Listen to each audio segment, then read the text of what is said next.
کہ مشکل ہو، پریشانی ہو، تکلیف ہو، دنیا والوں سے نہ مانگیں۔ ایک یہ بھی بڑا پرابلم ہو گیا ہے کہ آج تھوڑا سا پرابلم ہو تو دوسروں سے مدد مانگنے نکل پڑتے ہیں۔ نہیں، خودداری یہ ہے کہ میری پرابلم میں جانوں، میرا رب جانے۔ کسی کا احسان کیوں اٹھائیں، کسی کو حالات کیوں بتائیں، تم ہی سے مانگیں گے تم ہی دو گے، تمہارے در سے ہی لو لگی ہے۔ ہم نے دیکھا ہے جو ایک بار ہاتھ پھیلاتا ہے نا، پھر اس کا ہاتھ پھیلا ہی رہتا ہے۔ اللہ سے ہمیشہ دعا کرنا، اے اللہ ہمیں صرف دینے والا ہاتھ عطا فرما، کبھی مانگنے والا ہاتھ نہ عطا فرما۔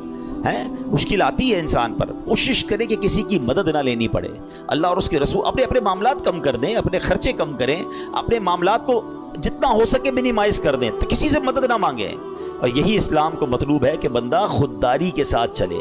اور پھر سبحان اللہ، درود پاک کیسا وظیفہ ہے کہ پھر غیب سے مدد ہوتی ہے جب بندہ اللہ اور اس کے رسول کی طرف توجہ کرتا ہے نا۔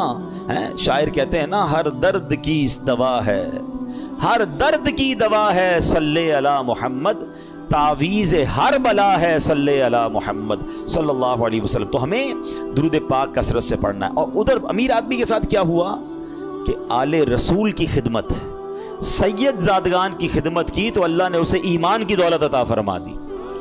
تو یہ بھی اپنی زندگی کا حصہ بنائیں۔ میں مشورہ دوں گا، میرے پیر و مرشد امیر اہل سنت، فاؤنڈر آف دعوت اسلامی، مولانا محمد الیاس عطار قادری صاحب بڑی پیاری توجہ دلاتے ہیں۔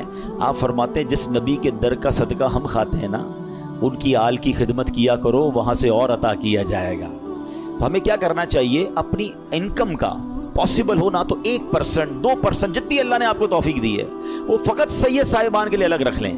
اپنے آفس میں ایک اکاؤنٹ کھولیں کہ جناب میری جتنی انکم ہوگی میں اتنا % جو ہے وہ آل رسول کی خدمت کروں گا۔ آپ یہ کر کے دیکھیں، آپ حیران ہو جائیں گے آپ کی روزی میں کتنی برکت آنا شروع ہو جاتی ہے۔ میں آپ کو اس کو لاجیکلی سمجھاتا ہوں۔ کوئی آپ کا دوست ہو، آپ کے گھر پہ آئے، آپ کے بچوں کو تحفہ دے اور بار بار آپ کے بچوں کو گفٹ بھجواتا رہے، آپ کے بچوں کے لیے خیر خواہی کا اظہار کرے، آپ کے بچوں کا خیال رکھے، آپ کو کیسا لگتا ہے کہ ارے میرے بچوں سے کتنا پیار کرتا ہے؟ بچے تو پیار کرتے ہی کریں گے آپ کے اس دوست سے، آپ کو بھی پیار ہو جائے گا۔ مجھے بتائیں نا، کوئی امتی جب نبی پاک کے بچوں سے پیار کرے گا، آقا کی آل کی خدمت کرے گا، تو نبی پاک کو کتنا پیارا لگے گا وہ ہیں۔ پھر وہاں سے ایک نگاہ رحمت ہونی ہے نا۔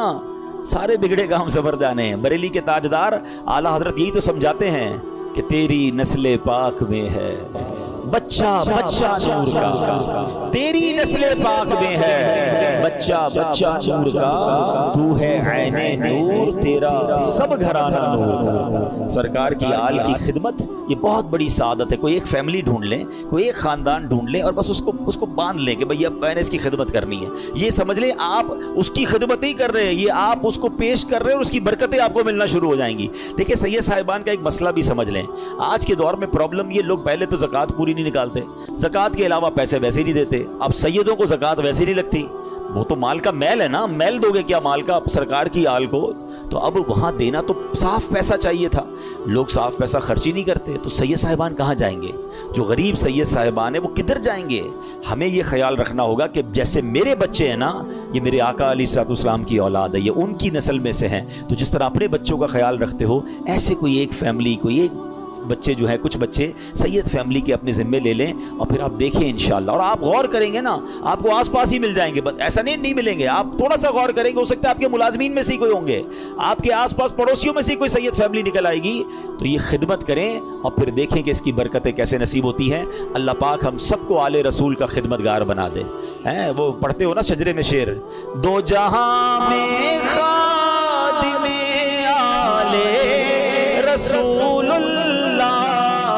کر دو، جہاں میں خادم آل رسول اللہ کر، حضرت آل رسول مقتدا کے۔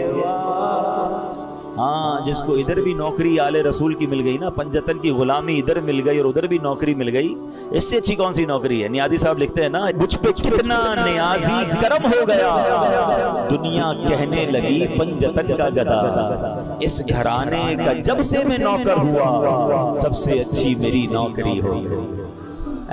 آقا کی آل کا غلام بن جاؤں، ان کا نوکر بن جاؤں، اور کیا چاہیے؟ پھر دیکھو کیسا نوازتے ہیں انشاءاللہ۔ تو نیت کریں انشاءاللہ آل رسول کی خدمت کریں گے۔ درود پاک پڑھ لیجیے محبت کے ساتھ. صلو علی الحبیب اللہم صلی علی سیدنا و مولانا محمد عدد ما فی علم اللہ صلاۃ دائمۃ بدوام ملک اللہ. شیطان کتنا بڑا دشمن ہے. قرآن پاک آپ نے پڑھا سنا ہوگا, بار بار, ایک جگہ نہیں کئی بار قرآن میں فرمایا انہ لکم عدو مبین, شیطان تمہارا کھلا دشمن ہے.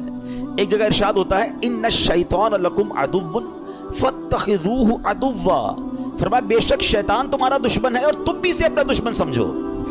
پرابلم یہ کہ قرآن بار بار یہ سمجھا رہا ہے کہ تمہیں اس سے دشمنی رکھنی ہے, دوستی نہیں کر لینی, اس کے وار سمجھنے ہیں. دیکھیں دنیا کا دستور سمجھیے گا, جب تک اینیمی کی چالیں نہیں پتہ ہوں گی نا, اینیمی کے اٹیکس پتہ نہیں ہوں گے کہ کہاں کہاں سے حملہ کرتا ہے. کئی ملکوں کی فوجیں ڈیزائن ہی اس طرح ہوتی ہے کہ اینیمی کے پاس کون سا ویپن ہے, دشمن فوج کے پاس ویپن, ہمارے پاس بھی اس کا توڑ ہونا چاہیے. اس کے پاس ایئر کرافٹ کیسے, ویسے ہی ہمارے پاس, جیسے راکٹ ویسا ہمارے پاس نیوی جیسی.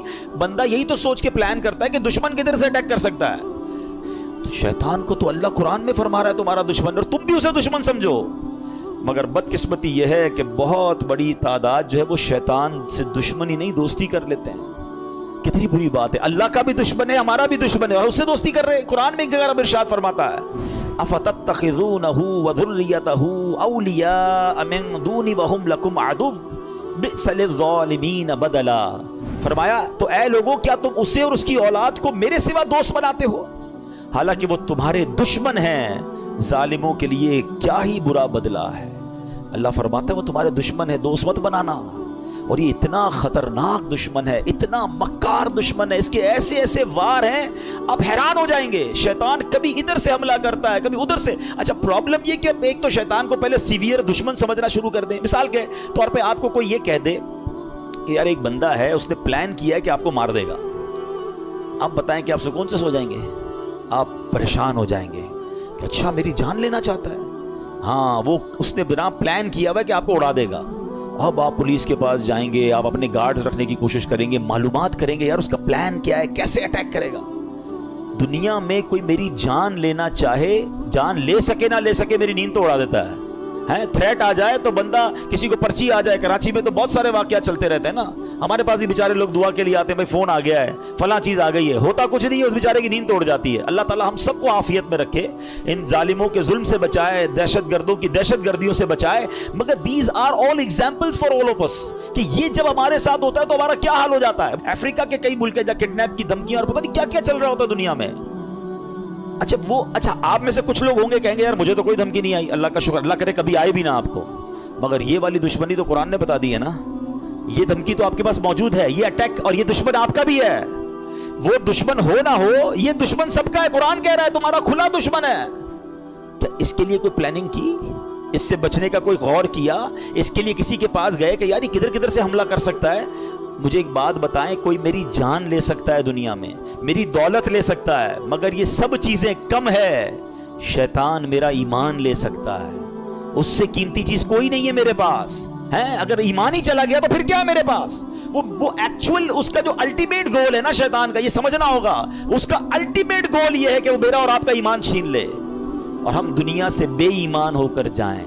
اور ایک بات یاد رکھیے گا, سارے روزے, ساری تراویح, ساری عبادت, ساری قدمی عطا فرما, اسٹیڈ فاسٹنس عطا فرما. کون دعا کر رہا ہے؟ جس کے صدقے مجھے اور آپ کو ایمان ملا. یہ میری اور آپ کی تربیت ہے کہ دل بدلتا ہے. اللہ سے مانگو کہ مرتے وقت قلب سلیم رہے, ایمان کی حالت میں دنیا سے جاؤں. اے ایمان والو اللہ سے ڈرو اور نہیں مرنا. مگر مسلمان, یعنی یہ جملہ کیسا ہے یار, اگر یہ آیت کو سمجھ لیں کہ کہا جا رہا ہے مرنا ہے مگر مسلمان, یہ اس کا مطلب یہ ہوا کہ میری اور آپ کی زندگی کا جو مین ٹارگٹ ہونا چاہیے نا, کہ ادھر سے کوئی چھیننے کی کوشش کر رہا ہے, ادھر سے میرا ایمان چھیننے کی کوشش کر رہا ہے. ایکچولی شیطان ہمارے سامنے اپنے اصلی روپ میں نہیں آتا, اس کے چیلے آتے ہیں, اس کے چیلے چپاٹے. اب ہر طرح کے لوگ نکلے ہوئے نا, کبھی چینل پر, سوشل میڈیا پر, کوئی قرآن کا انداز بیان کر رہا ہے, کوئی دین کا نیا انداز لے کر آیا ہے, کہیں نہ کہیں سے اٹیک کر کے آپ کا ایمان چھیننا چاہتا ہے. اعلیٰ حضرت امام اہل سنت نے 100 سال پہلے کہہ دیا تھا, سونا جنگل رات اندھیری, چھائی بدلی کالی ہے, سونے والوں جاگتے رہیو, چوروں کی رکھوالی ہے. یہ تو 100 سال پہلے کا تھا, اب تو کتنے فتنے ہیں. پتہ ہے اعلیٰ حضرت نے کیا کہا, آنکھ سے کاجل صاف چرا لیں یا وہ چور بلا کے ہیں, تیری گٹھڑی تاکی ہے اور تو نے نیند نکالی ہے. ہمیں پتہ ہی نہیں ہے، لوگ ہمارے ایمان کے پیچھے پڑے ہیں، ہم کہتے ہیں یار میں تو اس کی بھی سنتا ہوں، میں تو اس کی بھی سنتا ہوں، میں بد مذہبوں کے ساتھ بھی بیٹھتا ہوں، کچھ غیر مسلم دوست بھی بنائے ہوئے ہیں، میں سب کے ساتھ بیٹھتا ہوں۔ جناب نہیں، ایمان بچانا ہے تو ایسی محفلوں، ایسی گیدرنگز کو چھوڑنا ہوگا، سب کی نہیں سننی ہے۔ ہم اتنے مضبوط نہیں ہیں کسی کی سننے سے۔ آپ کو پتہ ہے نبی پاک علیہ الصلوۃ والسلام نے حضرت عمر فاروق رضی اللہ تعالیٰ کو تورات پڑھنے سے منع فرما دیا تھا۔ وہ کون ہے؟ حضرت عمر فاروق۔ اب بتائیے میری اور آپ کی کیا اوقات ہے؟ بندہ کہتا ہے میں ذرا دوسروں کی کتابیں بھی پڑھوں گا، دوسروں کے دلائل بھی سنوں گا۔ ارے پہلے مجھے اپنے دین کے بارے میں کچھ پتہ نہیں ہے اور میں چلا سب کی باتیں سننے۔